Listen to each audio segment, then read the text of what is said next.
Draga braćo i sestre, dragi vjernici, ogovaranje ili trač. Danas mnogi ljudi ne shvaćaju koliko je ogovaranje teški grijeh. Mi smo se bazirali samo na neke grijehe kao da su teški grijesi.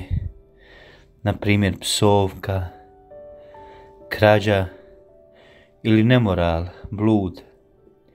A ljudi kad se ispovijedaju, olako prijeđu preko toga, čak mnogi to ne ispovijedaju ili usput kažu, pa znate, ogovarao sam, tračao sam uz kavu s prijateljima, a šta ćemo, kaže.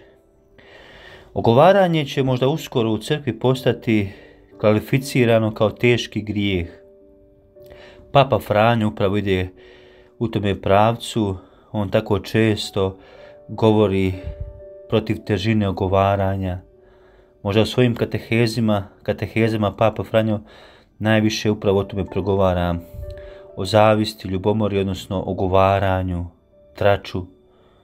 I uskoro bi se moglo u crkvi dogoditi jedna revizija moralnog zakona gdje bi doslovce ogovaranje pripadalo teškom smrtnom grijehu. Možda crkva još to nije stavila na tu razinu, ali ako pogledamo biblijski sadržaj evanđelja, zbilja ogovaranje spada u teški smrtni grijeh. Ogovarati, raditi drugome iza leđa. Na kraju krajeva Isus je tako završio na križu, jer su mu radili iza leđa, ogovarali su ga. Ogovarati zapravo u svom korijenu znači govoriti o nekome, a da nije prisutan. Ili još gore, iznositi o nekome neistine, klevete, laži. I zato dobro je da se posjetimo da je ogovaranje doista teški smrtni grijeh. Jedan svetac nije ogovarao. Svaki svetac koji je pokušao i želio biti svet, prvo što je u korijenu morao srezati jest ogovaranje.